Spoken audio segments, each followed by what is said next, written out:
This is a podcast by the News Minute, and you are listening to South Central. Hello and welcome to South Central, a TNM podcast where we put the South at the center. Remember, this is a podcast which drops every Friday, so don't forget to tune into South Central on Friday evening or make sure it becomes your weekend listen. We are on YouTube, on Spotify, Apple, and of course, spread the love, send the links to people in your family, your friend circle, and especially those who you do not like. Subject them to South Central. Okay, back in the studio is my co-host Pooja Prasanna. Hello, so good to be back. Really? Yes, it is. Pooja was on leave for 4 weeks. 3 weeks on the record, 3 weeks. But I'm very sad I missed the 50th episode. I'm very proud of where we've gotten. Reluctant podcaster Dhanya Rajendran has made it. Yeah, and while South Central it has finished its 50th episode, we got lots of letters after that too. Thank you for that. Let me explain, which is Pooja's show is going to be completing 100 episodes this week. It's a 100th episode this week, right?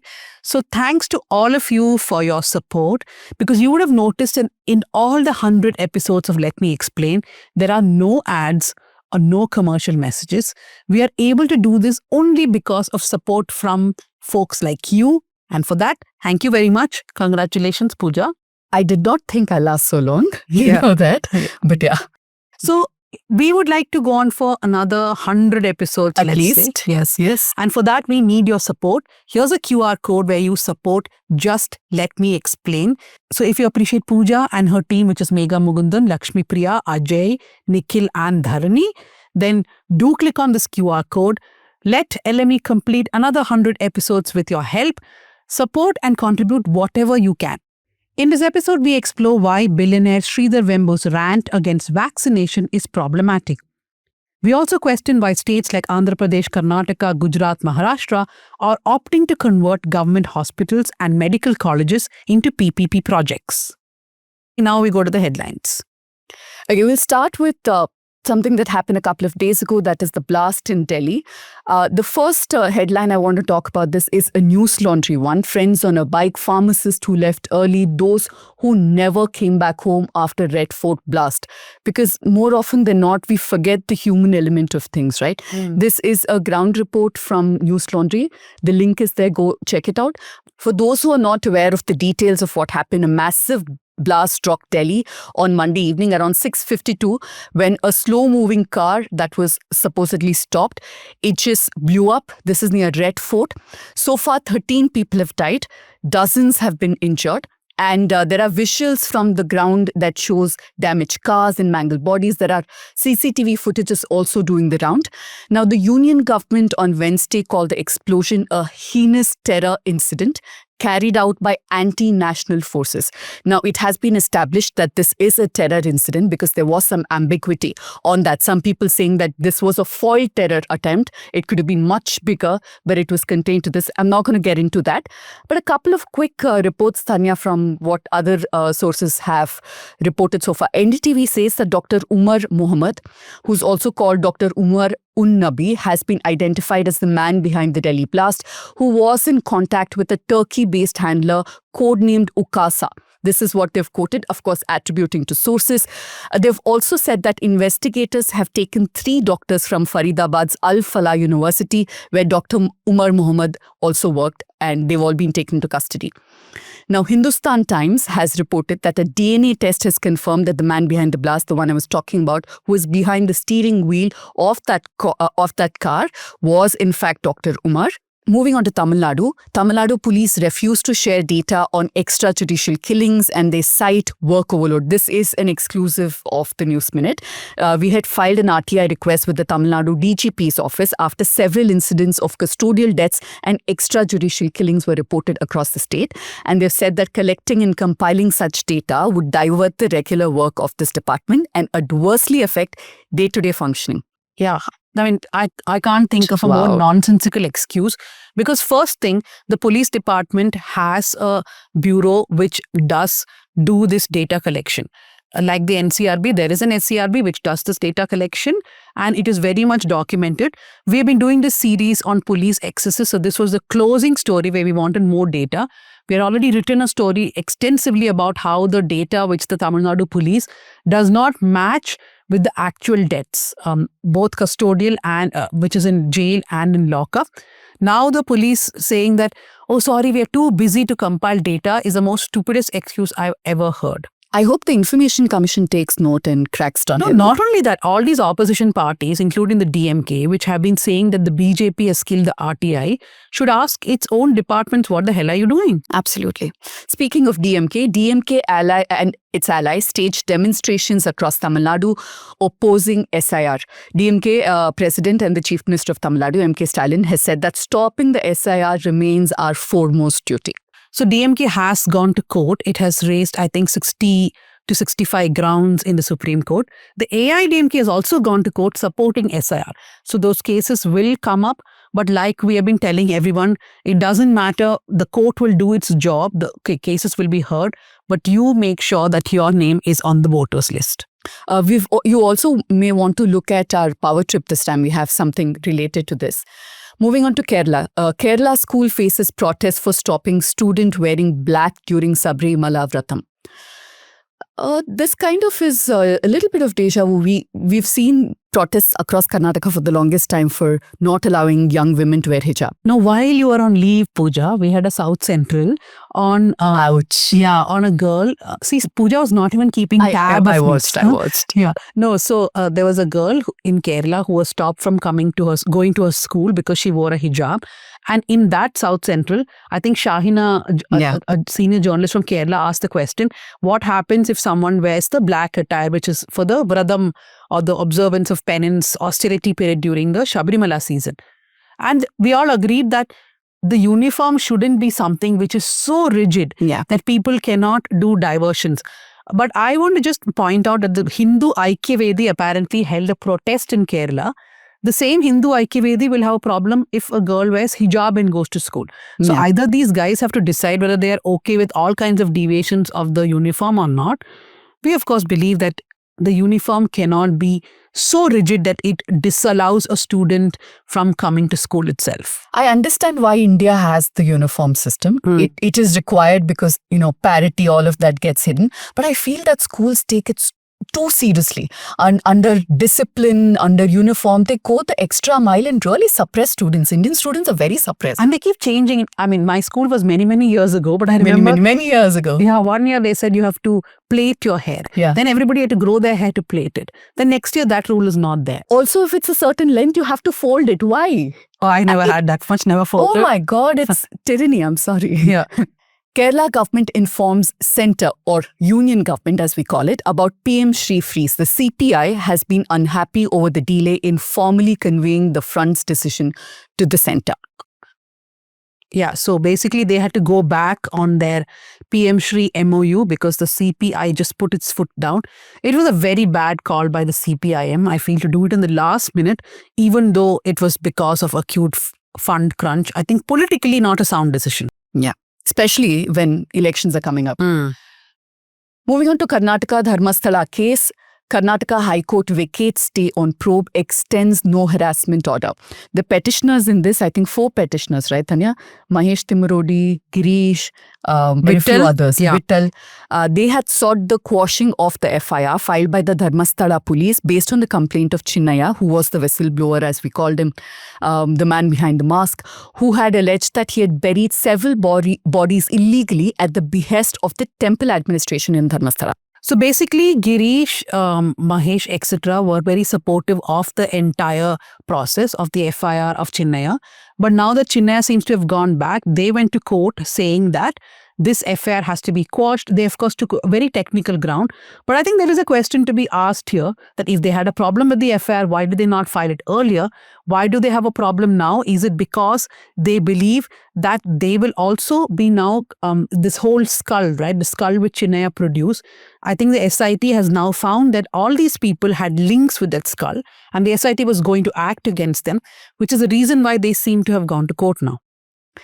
After alcohol party video leak, police book 4 inmates of Bengaluru Central Prison. You know how many times is Bengaluru Central Prison has these visuals of people just having a gala time? I mean, I'm all okay with prisons being spick and span. I think even TV, right? Like people should be allowed to watch television in a prison, maybe some 1 hour a day or 2 hours a day. Not like they can do it all the time. But this is ridiculous. They had televisions, they had smartphones. In fact, one guy even had 2 phones. They were cooking.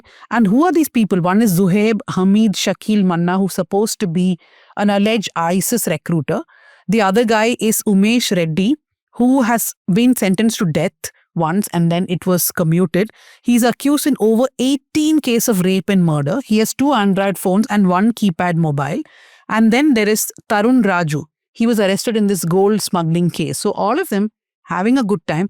But I was wondering, like we're trying to do a story, Shivani's trying to do on what is the going rate for in the jails to smuggle things. So I had many years ago visited Parapanagrahara. Why? Yeah. Because I was curious. This is when you had just visited. Like, I was visiting. I went in, I that came even out. I've gone, Came out also. Okay. So I went to all the barracks, spent time with the women there. It's not too bad. I don't know how it is now. It's fairly clean, I'd say, no, even in compared these to other pictures, places. it looks clean, which is good. Yeah. But the interesting part of my day was I spent half a day with the then SP of jail, who they just confiscated a bunch of weed, right?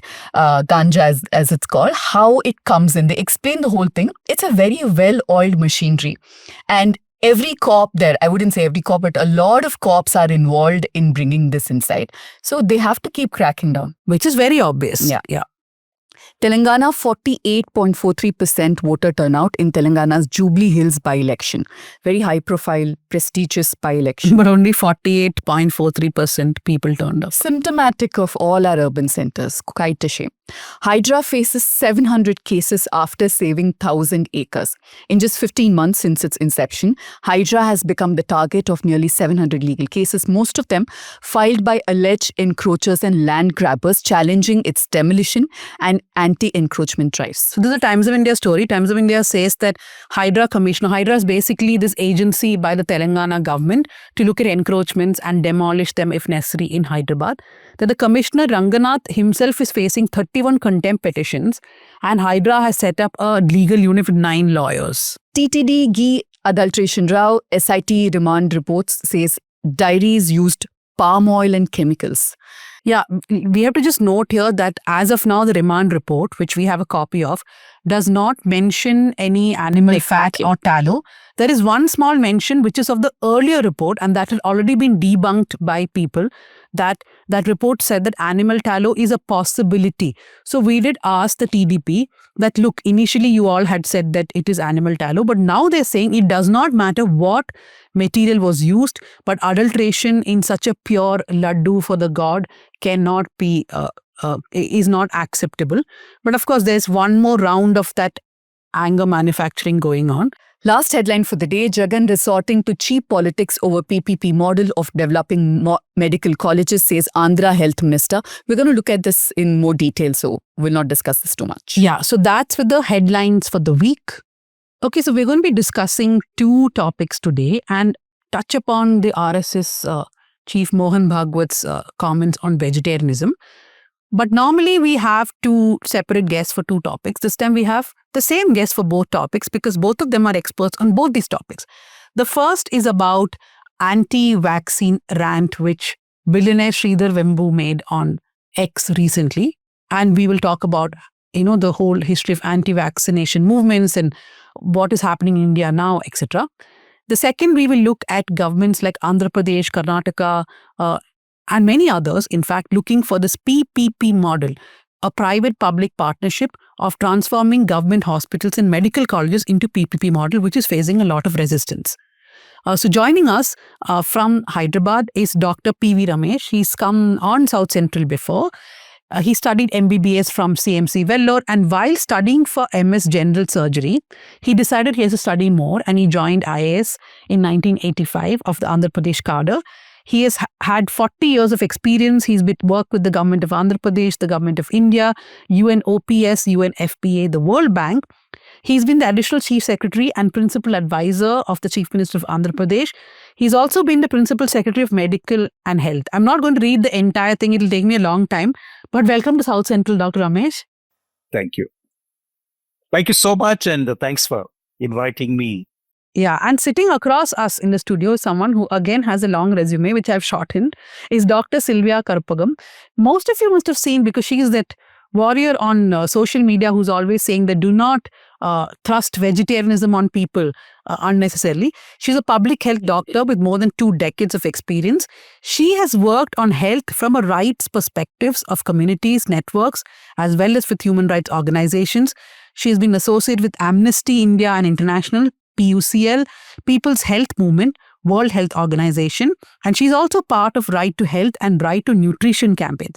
Thank you very much for coming to South Central, Dr. Sylvia. Thank you, Dhanya. Look forward to this. So we are going to just quickly go through what Sridhar Vembu, who runs Zoho, right? Yeah, so he's a billionaire settled in Tamil Nadu.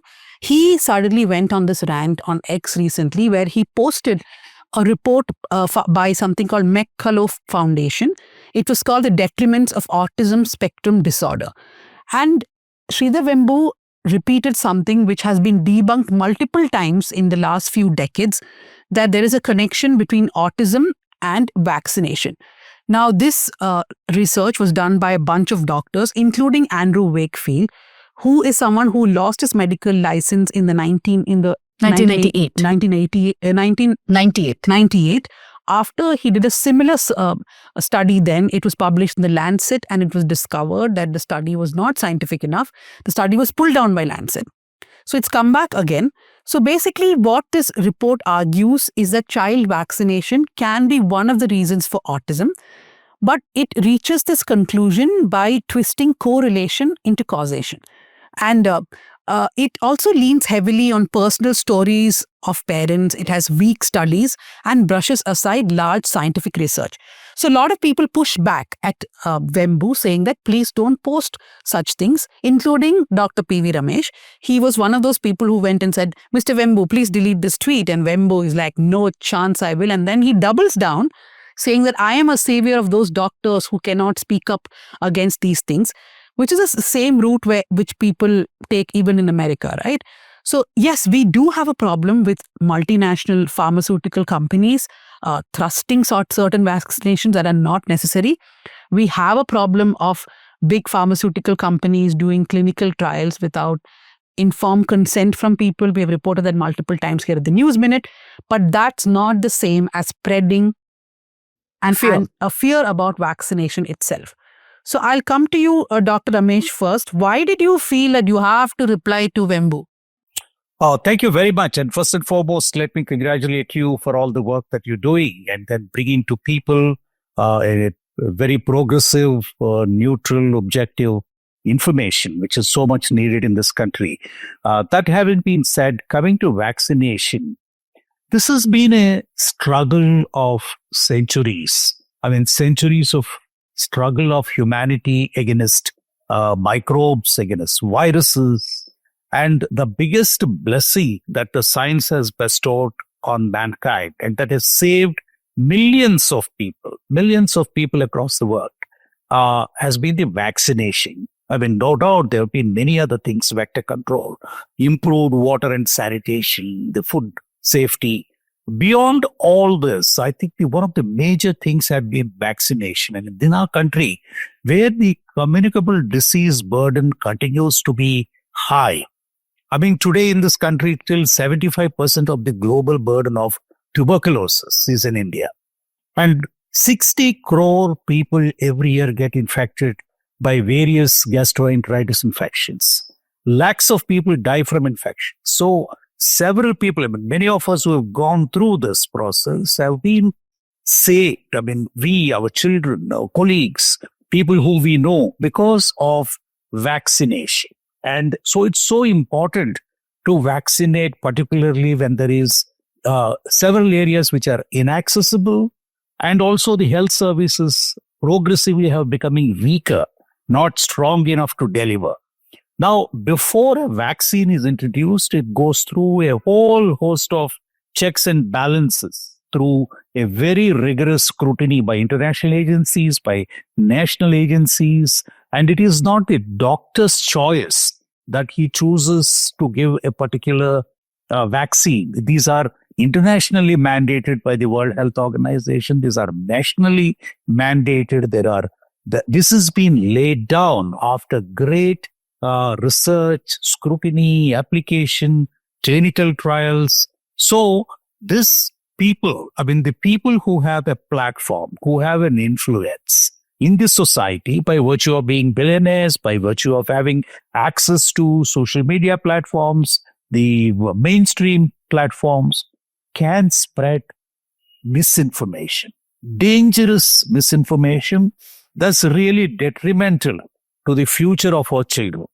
Now, for example, for the main issue of what Mr. Vembu had said about the connection between autism and vaccination, there's been absolutely no evidence. I mean, there have been studies globally. US itself has had 1.2 million people a sample study. There have been hundreds of studies since this debunked 1998 Wakefield study, which he was part of a cabal of lawyers who were litigating in the courts. And so he was stripped of his medical degree. He has never practiced since 1998. And then to resurrect a dead idea, I mean, it's so dangerous. And these people who do not know what it is, and then if there are doctors who are supporting him, I think they're seriously misinformed. And so this is not a matter of individuals. It's not a matter of individual opinion. Yes, if I hold an opinion, that's up to me. But here is people coming into the public space and then saying that you shall not be doing it because this causes autism. Zero evidence. There's absolutely no empirical data to demonstrate even indirectly. Yes, of course, I mean, it says,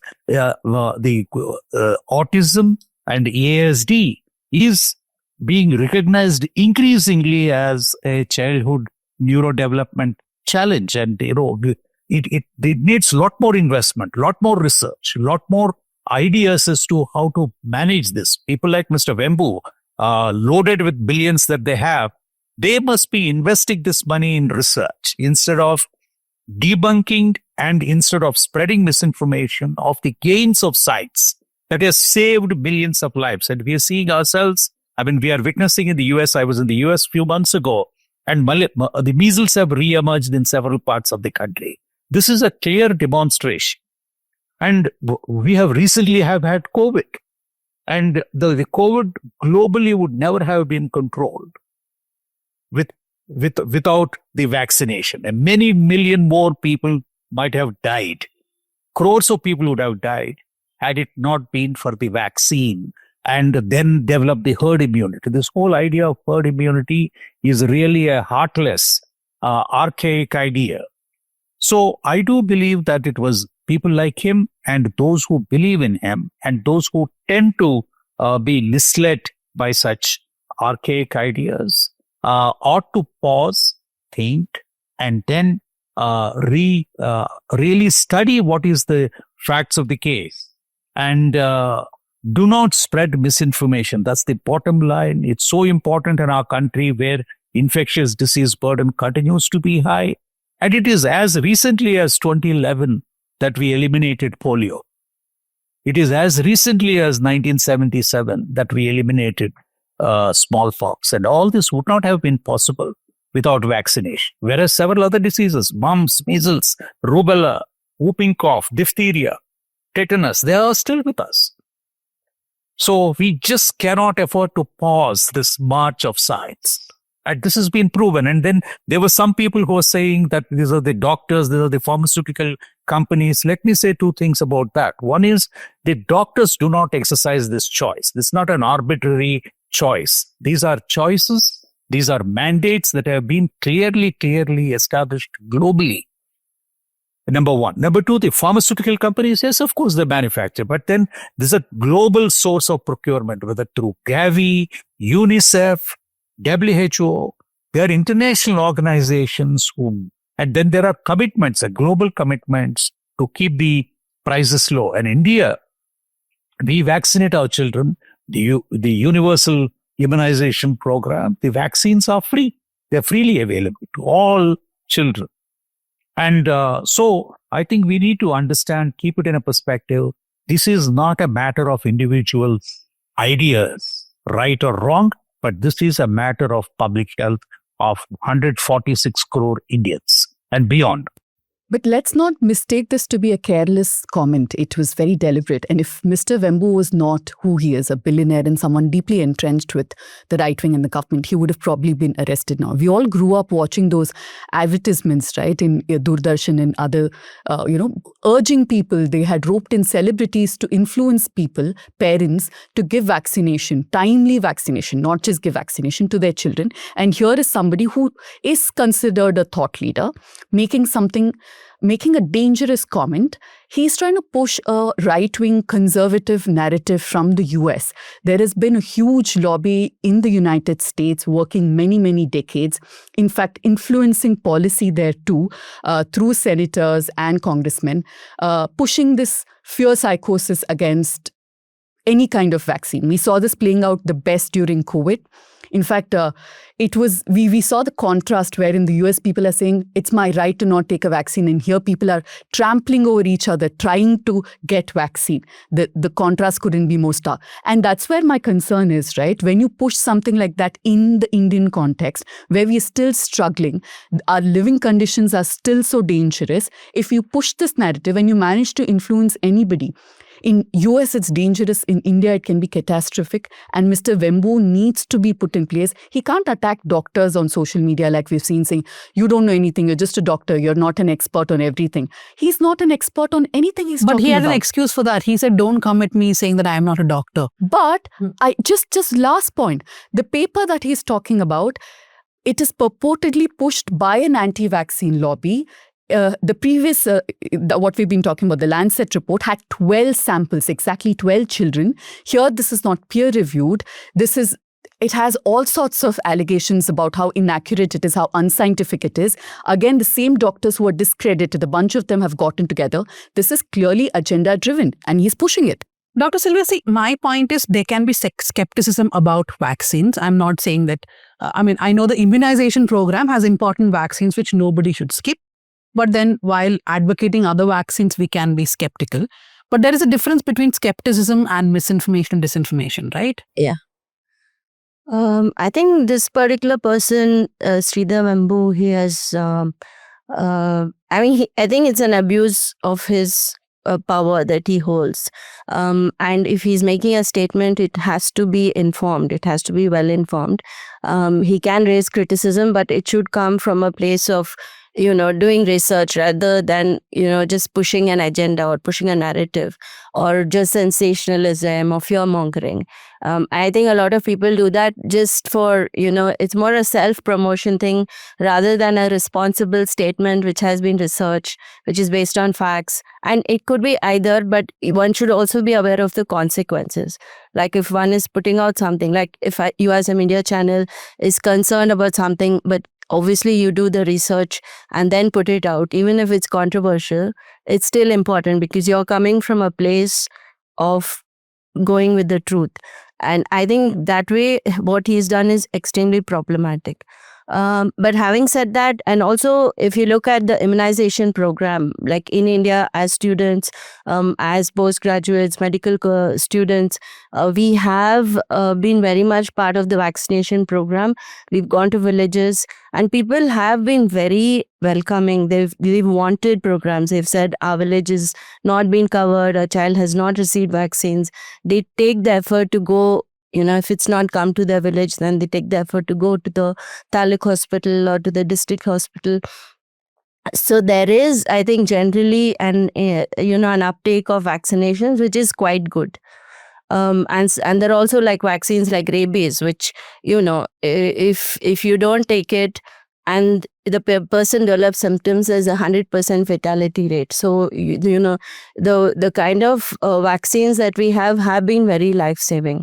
But like we have seen in our lifetime, polio come down, even tetanus, the mothers dying due to tetanus and babies dying due to tetanus was pretty high. And now you don't even hear about it. You just hear about it as a research thing. And I think the concerns about vaccines have been slowly increasing. And I think that is something people have to take cognizance of. Who the people who put out, the people who are doing the trials, the people who are bringing out these vaccines, they need to address these concerns. So, for example, with COVID, I got a lot of women saying our menstrual cycle has been affected. Many of them. It was very weird because they clearly said, after the vaccine is gone haywire. And the sudden deaths, the sudden cardiac deaths. Now, what is the best response a government should do? Like with polio, there were concerns raised. People came forward to address it and they were trustworthy sources. So just the fact that you address people's concerns, I think that's important. I think that's not happening in a way that people feel a faith in the system. And if you look at conflict of interest, there is conflict of interest. There is with the pharma, there's even with private hospitals, people have lost faith.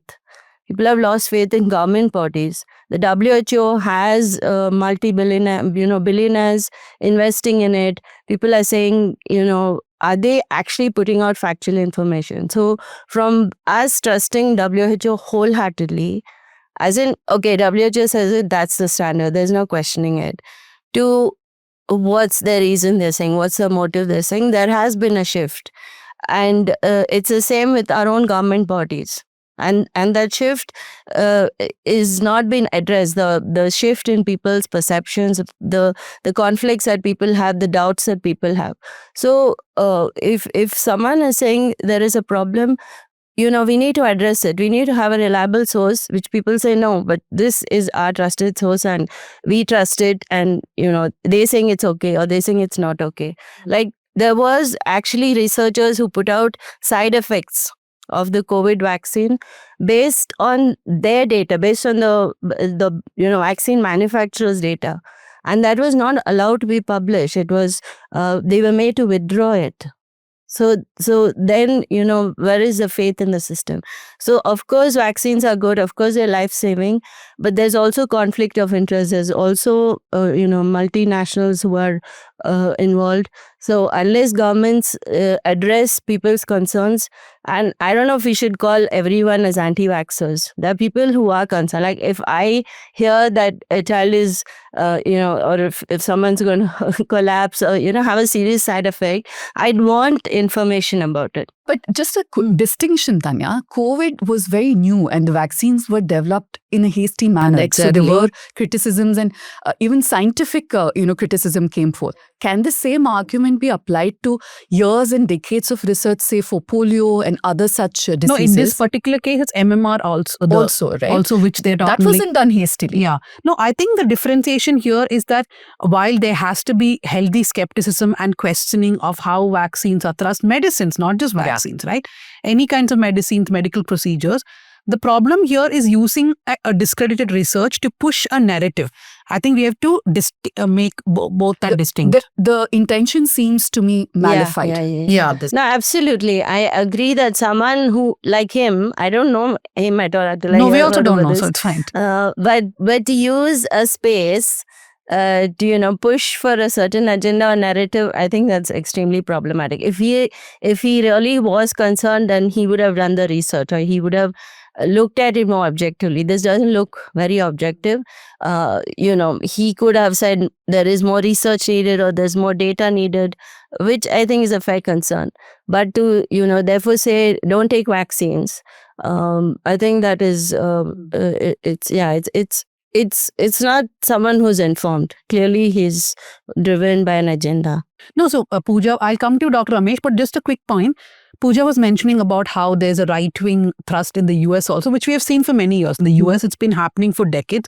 Now we have this Robert F. Kennedy Jr., who is on a spree talking about anti-vaccination. I was watching this interesting documentary on Vox, which looked at how vaccinations happen in Republican and conservative Republican Democrat states, that it was less people took vaccination in the states where even the governors or the senators were anti-vaccination, and the deaths also spiked. This is the COVID vaccination spike. I mean, they had that kind of minute data looking at, which are the Republican states where the vaccination was less and therefore there were more deaths.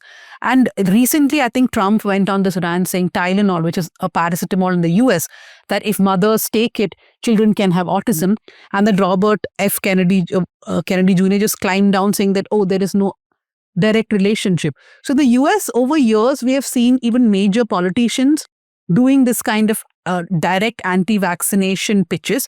But in India, we have not seen that, right, Dr. Ramesh? We have had cases, like I remember this man in Kerala who was arrested during COVID, I think at least twice. His name is Mohan Vaidyar. He did a lot of Facebook videos saying, don't take vaccine, your body will adjust. But in India, we have not seen that kind of an anti-vaccination take, right? Is it because of our experiences?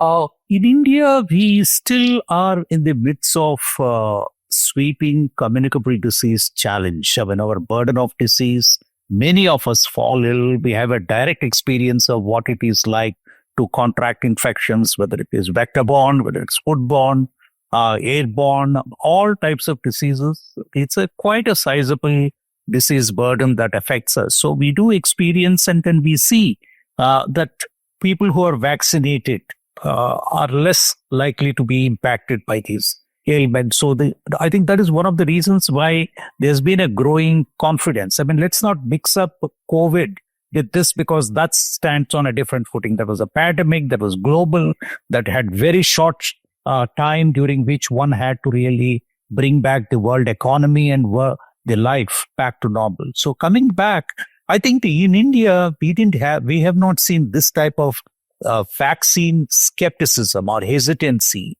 The type of things, the US also, this is, I mean, they're always crazy people all over the world, but this was very isolated and intermittent, whereas this has gained traction in the past 10 years, really, in the United States. It's people like JFK who had fueled this paranoia about vaccines affecting various diseases, especially autism. And this coalesces with some of the very orthodox Christian evangelists, and then their very right-wing political leadership. And then Republicans seize upon this. And I see a confluence of ideas between the American Christian right-wing and the Indian Hindu right-wing. And so I think they seem to have come together. I think they seem to be picking up ideas, as I see, because these ideas, they believe, have fueled the MAGA movement in the US. So why not do the same here? And so you just don't have a political or religious momentum, but also cultural, scientific, social. So this is a confluence of various ideas. So I see a synergy between what's happening in the US and what people like Mr. Vembu want to propagate. And it's very dangerous. That's what I'm most concerned about, is very dangerous, not just from public health perspective, but from the future of this country itself. This seems to be a political agenda rather than just simply an anti-science or an anti-vaccination momentum. Yeah, I agree 100%. The social and the political context of what he's saying cannot be dismissed easily. And the scary part is this. We're now suspicious of what it is that he's trying to achieve. It isn't, he won't back down because he doesn't back down. Just also to remind our listeners and viewers, this was the same man who had endorsed drinking cow urine to cure diseases earlier this year. In case you've forgotten, it's the same person. So take what he's saying with, I won't say pinch, but a truckload of salt.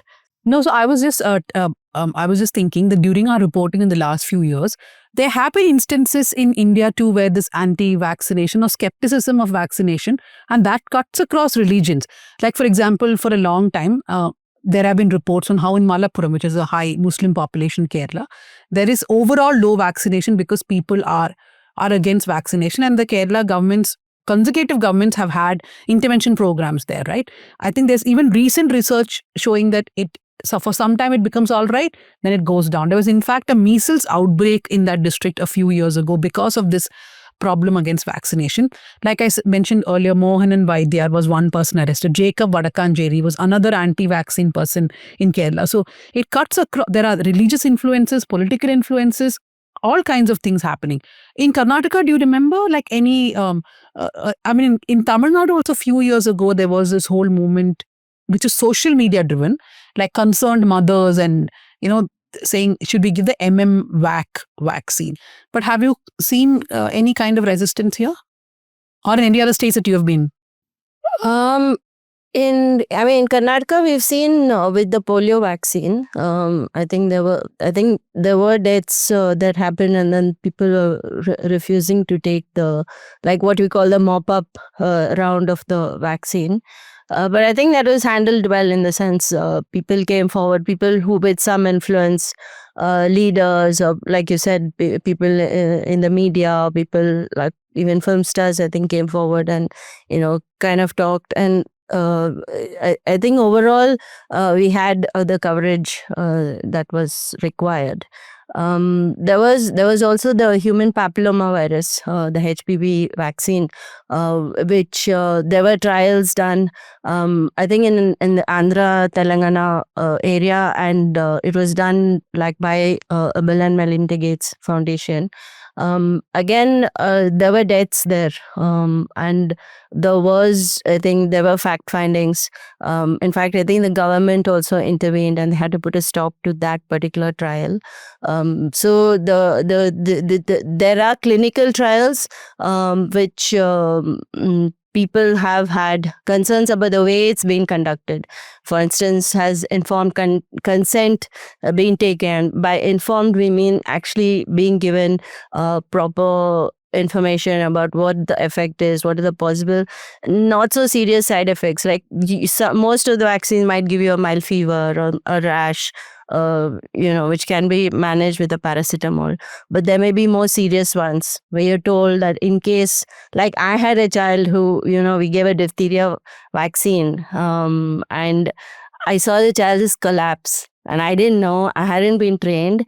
I just knew that you have to give the vaccine. I had to just literally throw the child into the auto and rush him, to the hospital. And that is quite scary. And for the parent, it was like, my child was perfectly normal and you all did something. So also anticipating those, informing people, having a database of adverse effects, I think that's very important. And in this particular clinical trial, there were a lot of violations. So they had, picked girls for whom a warden could give consent. In fact, in the guidelines, it says, look for orphan girls, look for girls who are in the hostel so that the warden can give a consent, look for poor girls, look for Muslim girls, look for tribal girls. So definitely there were violations, and even, 6 girls died, and they were like young girls who died because during the course of the vaccine, but there were not enough investigation to say what was the cause. So obviously the concerns about the protocol, and we have had like a lot of like hospitals participating in trials. The patients have not been given adequate information. So I think those, and unfortunately, media is the only regulator. That's a tragedy. In fact, media picks it up, then it goes. People talk about it. There is no reliable oversight, which regularly puts out information. Yeah, and just to dismiss concerns, saying no, it's not a problem, I think that's where the problem comes. To be honest about the complication, people want to know. They want to know what they're going in for. And the other point is with this the COVID vaccine, the clinical trials, the third phase was kind of fast forwarded, and I think that also raised some concerns. With any quick point to what you said, yes, there is a lot of conversation within the scientific and medical communities and about rights, not having informed consent. But I think these vested interests, they deliberately exploit that ambiguity. The minute it becomes social, political or religious, I think that's where the problem is. Yeah. Dr. Ramesh, very quickly, I'll wrap this discussion up. I want, like a few years ago, we had done this story, I think from Telangana itself, where these big pharmaceutical companies were, they had brokers in villages who would add people onto WhatsApp groups, and they will give some 500 rupees for a clinical trial, and the person had no clue what this vaccine was for, and I think there were 1 or 2 deaths reported. So this this whole thing, right, of the mistrust on pharmaceutical companies and the opacity which they function and which is aided by governments itself, does that sort of add to the problem? Yeah, I mean, I think we need to distinguish these two things. That's the established viability and proven efficiency and efficacy of the vaccines that the universal immunization program provides. So I do not think that we should mix up. Now, coming to the drug trials, now there is the HPV vaccine which was piloted in Telangana. I was the secretary who stopped that at that time. And then I remember, Dhanya, that you brought it to our notice at that time how these drug trials were being conducted at community level without any ethical control. Now, I mean, these are very important issues. Actually, this is a problem people tend to mix up. And I think this needs to be flagged. And thank you for highlighting this. That there's lots of gaps in the way that drug trials are conducted in this country. Because, I mean, there's a lot of opaqueness, and then there's a very little of transparency, knowledge, or even oversight or regulation in this regard. There are, of course, I mean, there are certain standard operating procedures, there's support, but the state does not have the capacity to enforce these standards. So pharmaceutical companies and also the medical fraternity that is complicit in this process, they tend to cut corners in conducting these trials. So it is a serious issue. This is something that needs to be flagged, that needs to be monitored, that needs to get a better handle over this. And especially the unsuspecting public who are subjected to this. I mean, the big difference really here is that the opacity, the lack of transparency, and especially targeting people who are vulnerable, often children in the hostels, poor people who can just be paid some money. So these two, I think this certainly needs a very rigorous scrutiny. And this is something which none of the governments actually have addressed. No, that's true. And when I'm talking, I'm thinking, what all things I've been obsessed about during my reporting career. At one point of time, I was really obsessed with clinical trials. And once... That's right. No, one source was this man called Anand Rai. He was in Madhya Pradesh. He was, all that Vyapam scam and all. He was one of those people who brought it out.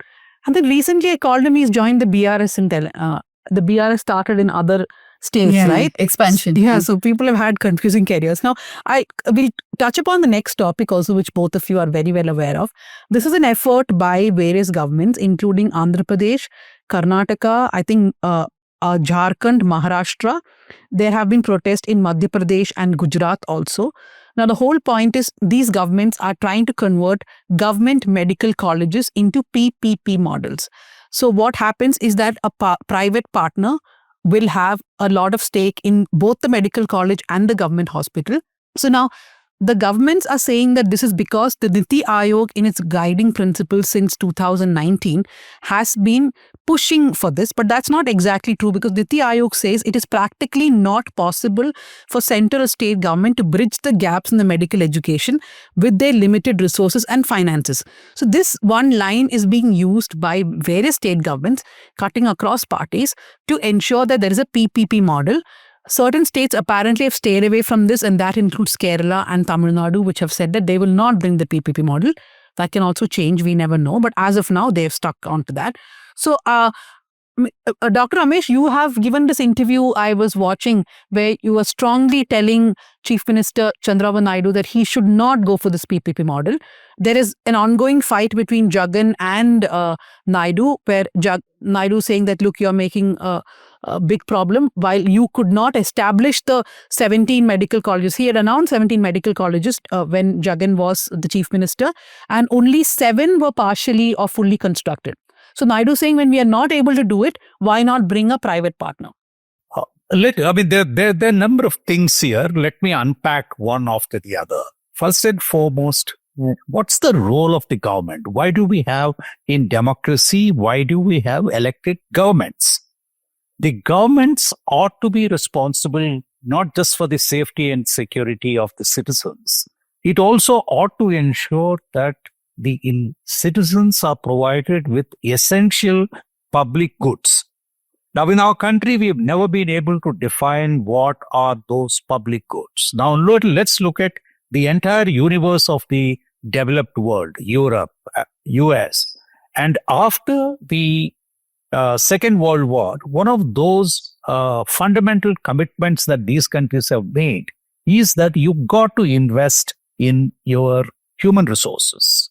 So, nutrition, education, healthcare, roads, drinking water, sanitation, these have to be publicly provisioned.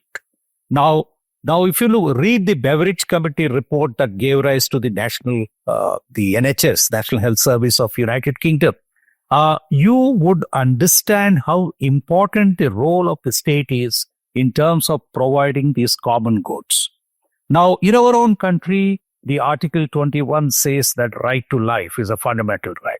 And the Supreme Court subsequently has said the right to life means good life. You must be healthy. So governments have a responsibility apart from the directive principles. Now, this is the legal, but at the social level, at the societal level, at the political level, there's never been a commitment to provide public goods because as a society, as a caste-ridden society, as a hierarchical society, we were never entitled universally any goods. Education was never accessible to anyone. Anywhere in the world, the health would be the number one or number two choice.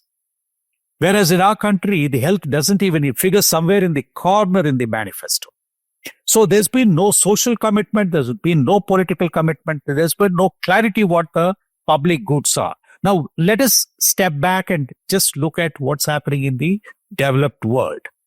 Medical education, I'll come to, it's a complicated one, but just to give you a snapshot of it, in USA, there are about 180 medical colleges, of which half of them are state-owned and other half are not-for-profit. They are run by either the Christian missionaries or run by the Jewish establishments, or they are not-for-profit like Harvard or the Yale. These are not-for-profit enterprises. There are only 5 for-profit medical colleges in the entire United States, the bastion of capitalism. $1.2 trillion is the annual federal budget for the healthcare financing, compared to $820 billion for the entire defense establishment in the United States. What I'm saying is the priorities. I mean, if you don't invest in health, how do you expect a sick person to contribute to the economy? It's not moral issue. It's not an ethical issue. It's a simple economic principle. The economic principle is that unless I'm healthy, I cannot be part of the economic engine of a nation. So this is a principle to which the developed world has committed itself. It's only in India because we are culturally so hierarchical, so exclusive. We exclude people so that we don't need to cater for them. So what have we done? In 78 years, we have not made a commitment to provide universal health care. Though notwithstanding, we have signed all the international covenants and protocols. We making these statements, but we have never built a system. Now, in the past 30 years, and particularly after we embraced neoliberalism, what have we done? What we started, in the name of downsizing the government, in the name of saying we need a lean and an efficient government, we basically have axed all the social sector programs, healthcare, education, nutrition, safety net for the poor and the vulnerable and the weaker sections. So consequently, what has happened today is, and then we have introduced in the name of transfer of resources from public domain to private domain, through paying school fee. In Andhra Pradesh, all education is funded by the state, and these are all private institutions. Arogyasri is a classic example. Our PMJ is a classic example of transferring public resources to the private sector domain. Now, what has happened consequently is today you have these two extremely, this is reflective of the evolution of India in the last 30 years. You have these gleaming, shiny 7-star hospitals, which are owned largely by the private equity funds. You have KKR, you have BlackRock, you have all these big private equity funds. No control of anyone there. On the other hand, you have very poorly resourced, completely under-provisioned public health services. Now, this decline has been so dramatic, particularly in states like Andhra Pradesh, where there's been where you have the entrepreneurs who have exponentially boosted the private sector. So, consequently, in the 5 South Indian states, in the peninsular states, Andhra stands the last. So, so this is one fundamental problem, is that Indian political establishment, the social society, and the electorate itself does not commit itself, because you see, the hospitals are so bad. Both my children were delivered in government hospitals. Today, I won't go to government hospital because the decline has been so dramatic. Doctor, if I can just interrupt you there, can you tell us, if the Andhra Pradesh government brings this PPP model, how do you think it will impact both the medical college services and the hospital? I'm not advocating more medical colleges, because I believe Andhra is super saturated already. You have 38 medical colleges. We have 105,000 doctors in the medical registry of Andhra Pradesh. It produces already 6,700 MBBS students every year. And we have one doctor for every 507 persons. One MBBS doctor in Andhra Pradesh for every 507. And nowhere else in the country nowhere else in the world you have such a super saturation. So there's one issue. So this is something which people need to be educated, because of course every parent wants his son or daughter to be a doctor, because our old legacy that you will be successful in life. This is a way of social ascent. You will only move up the social ladder in one generation if you become a doctor or an engineer. Neither in fact is true. So coming back, all this is the larger, because these are all interrelated issues. You see, PPP really is a euphemism for long-term privatization. 66 years, you don't pay anything. If it's a privatization, I sell it off. I value assets and sell it off. PPP, there's no partnership here. What is the partnership here? 100 acres of government land, buildings built, infrastructure given, and then you gift it away. And what does the person do? He earns 100 crores net every year by collecting capitation fee, because only 50% of the seats are based on merit and the social justice. The other 50% he can sell at a price, though government technically fixes the price of how much it costs. But actually what happens is they will charge much of it, collect much of it in cash. I am aware of the private medical colleges, and an average earning of a medical college, private medical college with 150 MBBS seats is 150 crores a year.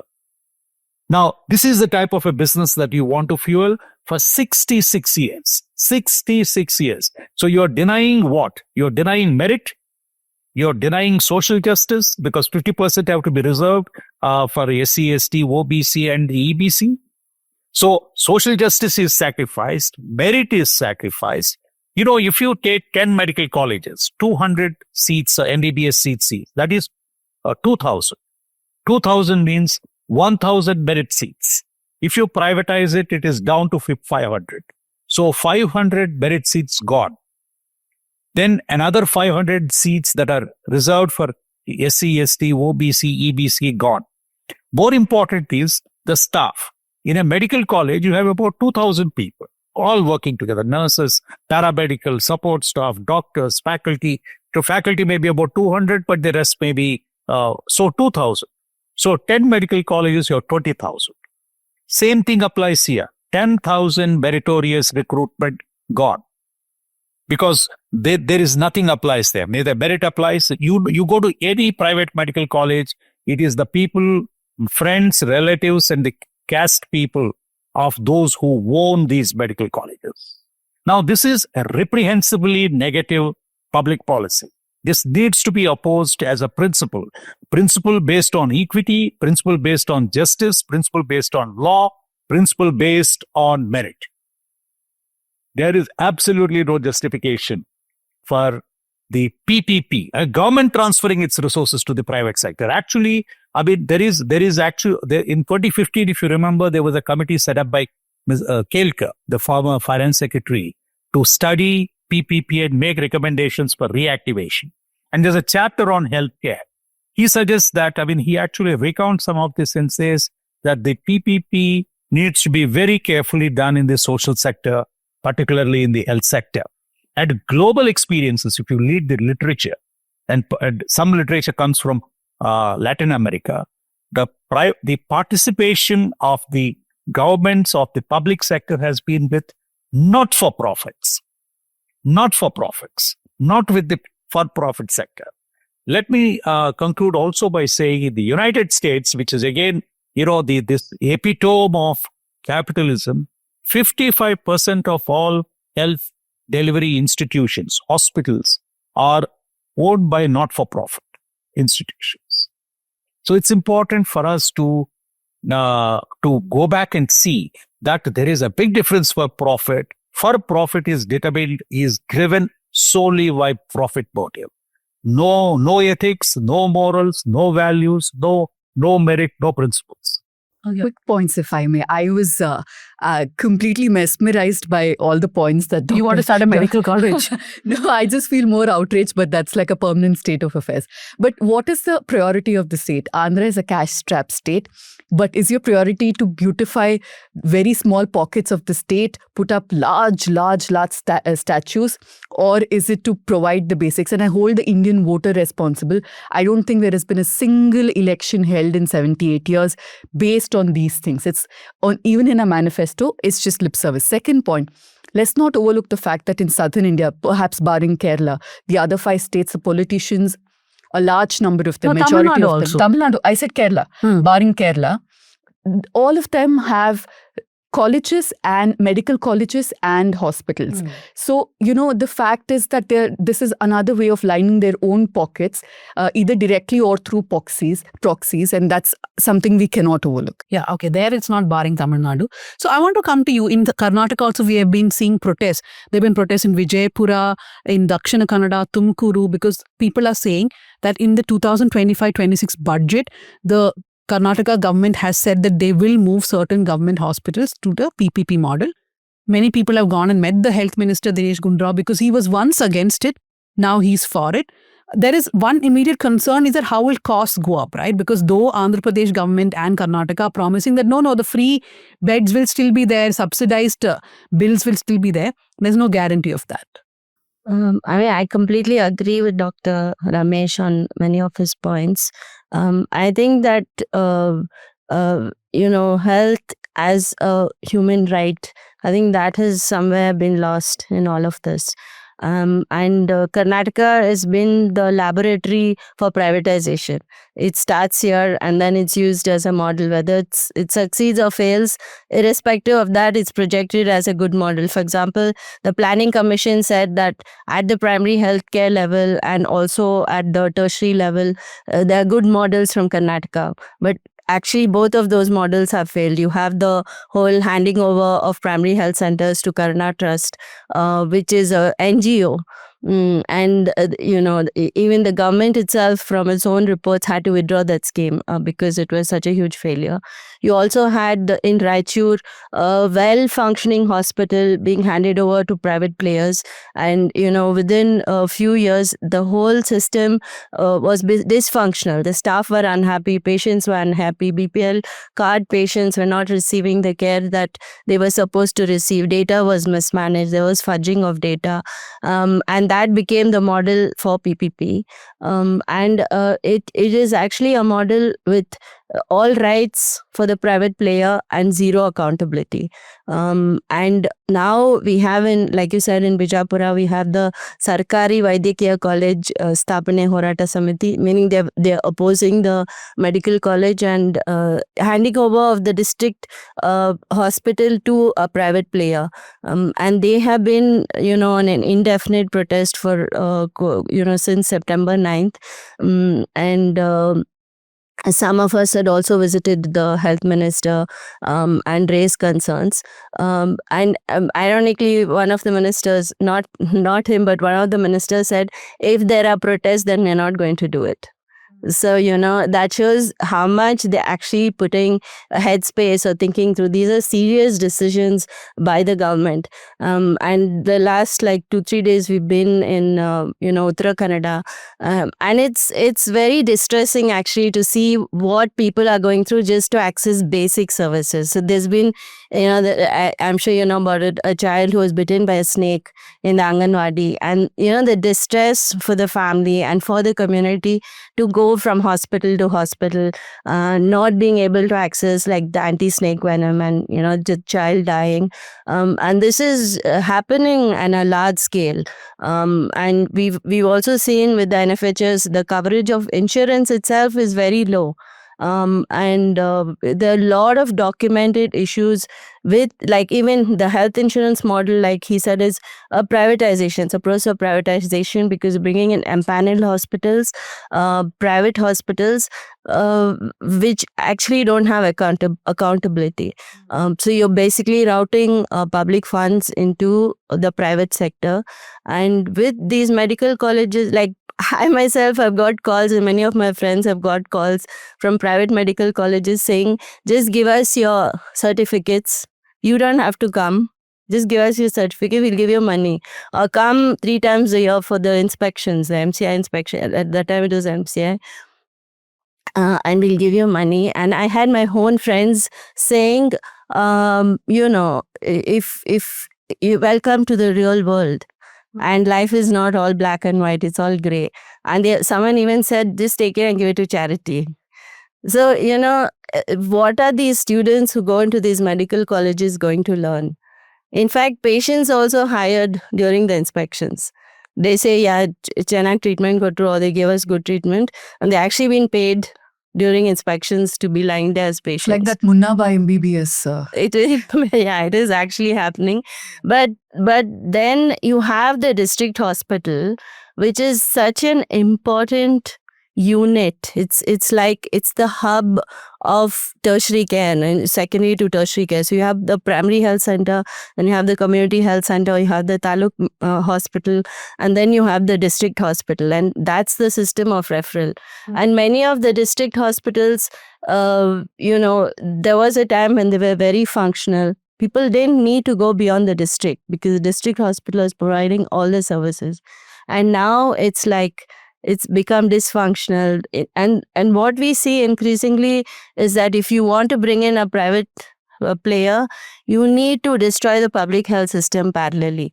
You can't, there's no private player who'll come in if there's a strong public health system. So there is a systematic breakdown. One is, of course, the funds, but also this whole, not having basic resources. You don't have human resources, you don't have drugs, you don't have lab technicians, you don't have ambulances. And, when we talk to people, they say, when they are referring us, they say, don't go to the district hospital because you won't have the treatment you need. Go straight to a private hospital. And this whole public-private partnership model is a way, Dr. Ramesh said, of routing public funds into a private sector which is unaccountable. And, yesterday we were talking to some people and they said, we have no dreams or hopes of our children ever becoming a doctor. It's almost like that has become closed. It's closed. And this idea that you do medicine, it's it's prestige, it's privilege. You also want to get back, permanently want to get back what you think you invested. So your father has invested 1 crore then you spend the rest of your life, because doctors are such perpetual victims. They say we work hard, we paid so much, we don't get the returns, but it's never meant to be that kind of a service.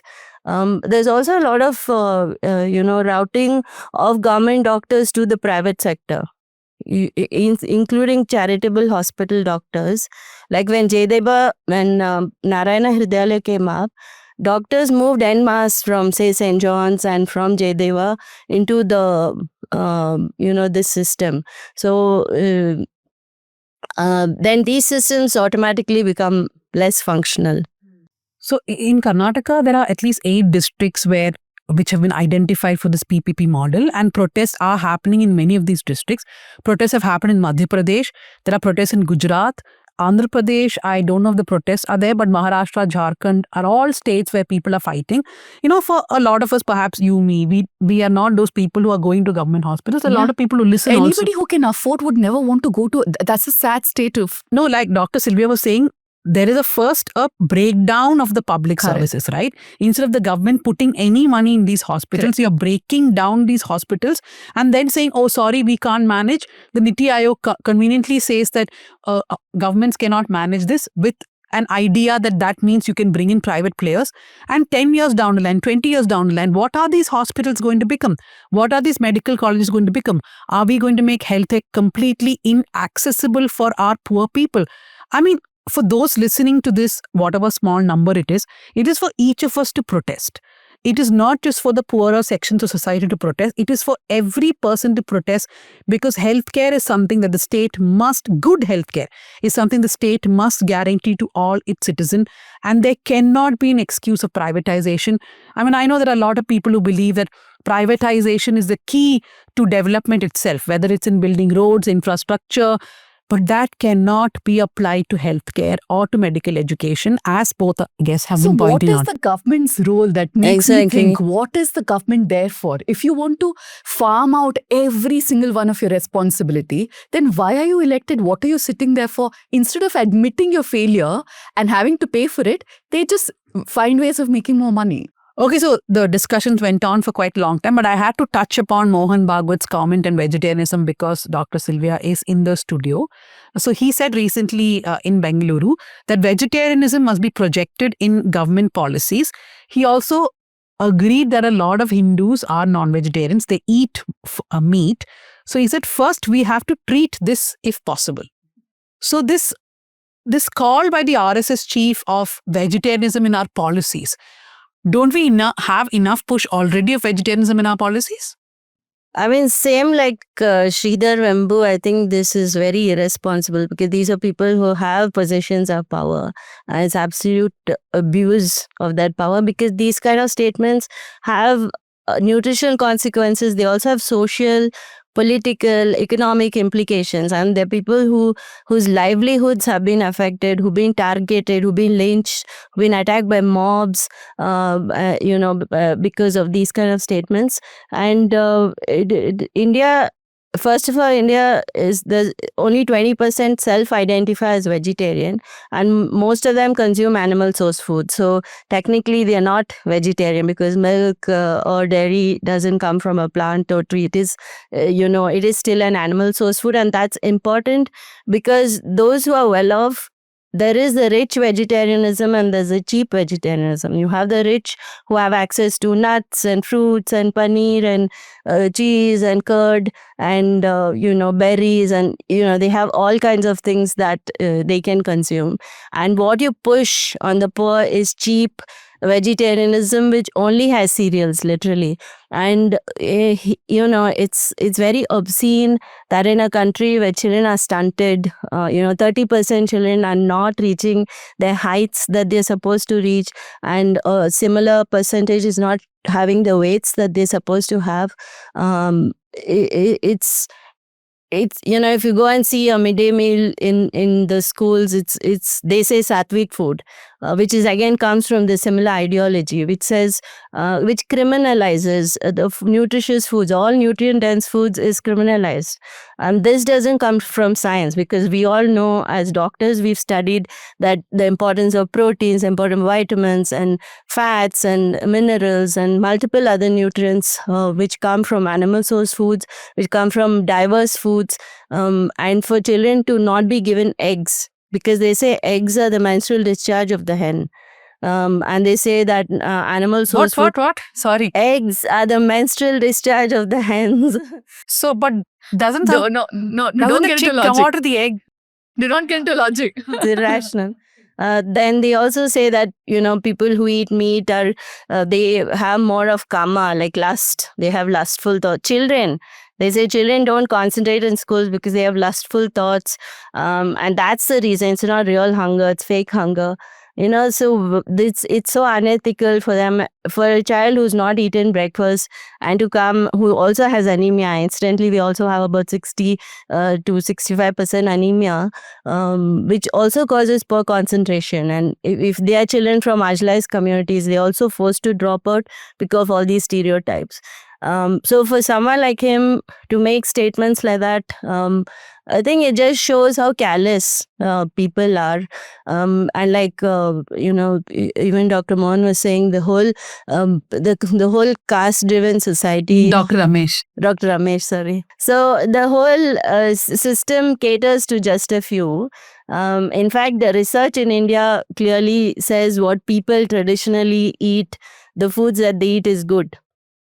So there's no problem in what research says and what people are traditionally eating.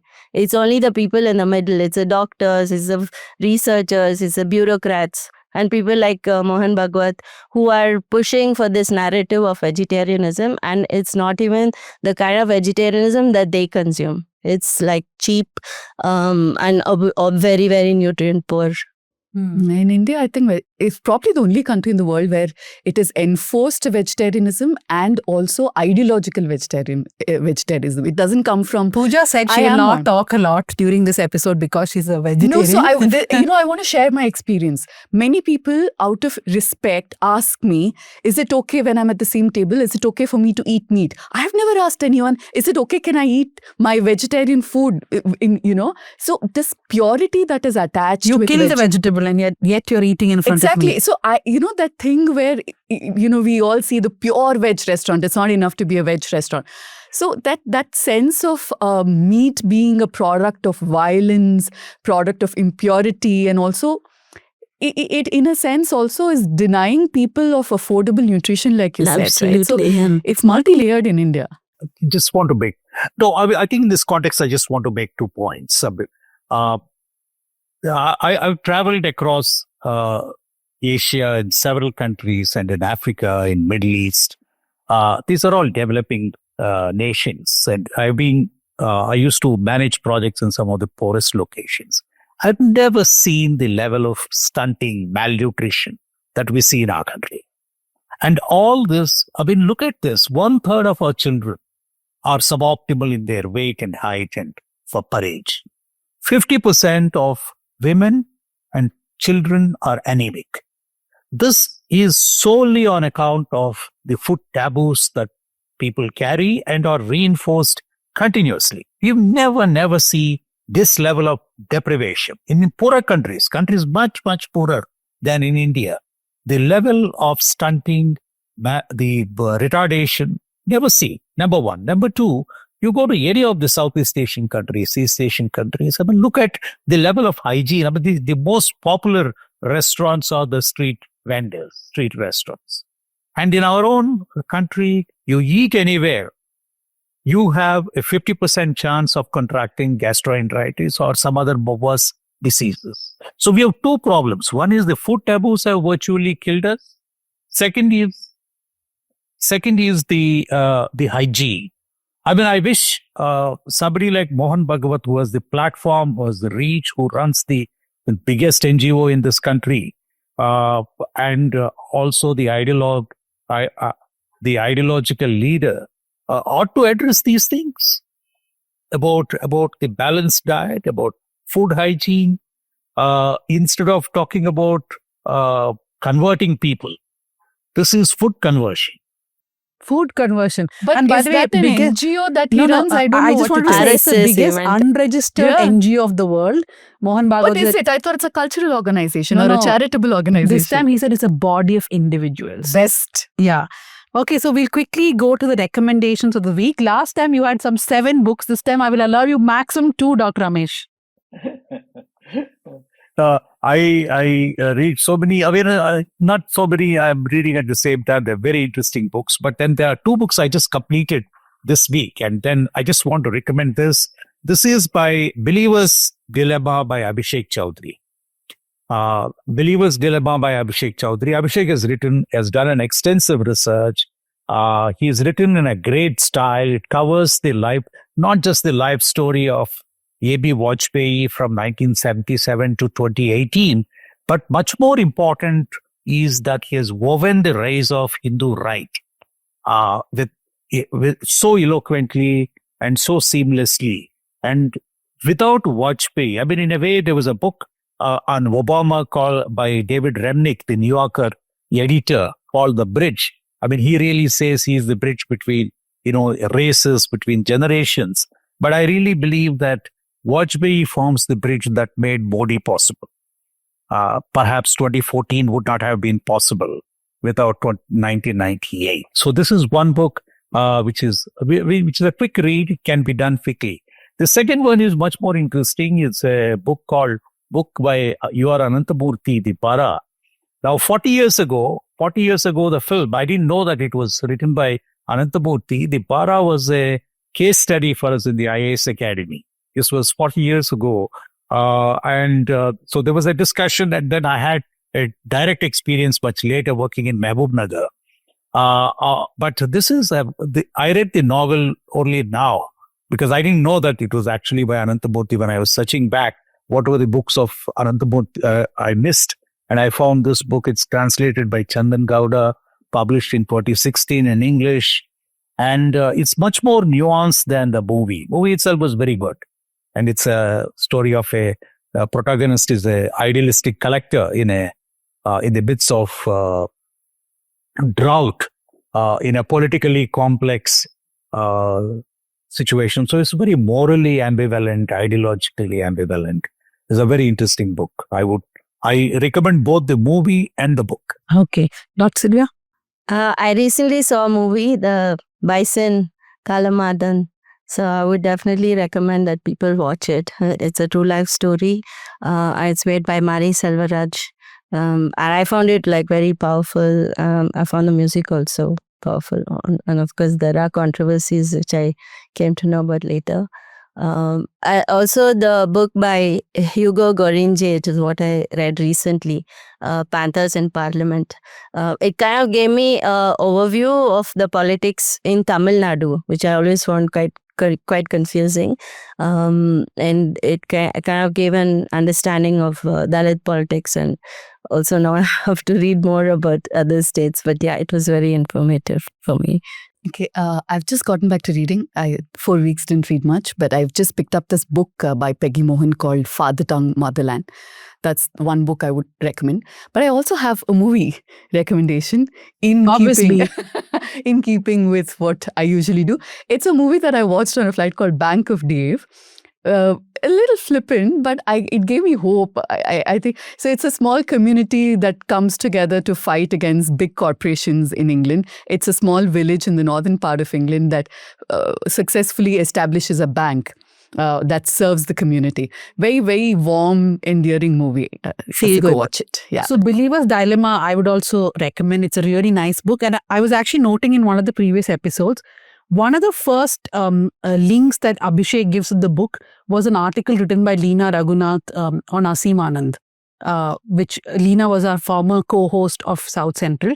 So there is this entire chapter in Believer's Dilemma, which I really liked, on Vajpayee being the Minister of External Affairs and how he handled Israel, Palestine. And when I look at the BJP today and what it's doing, but Abhishek makes a very powerful case that Vajpayee did lay the ground for who Narendra Modi is, who Narendra Modi became, and that we cannot absolve Vajpayee of that responsibility.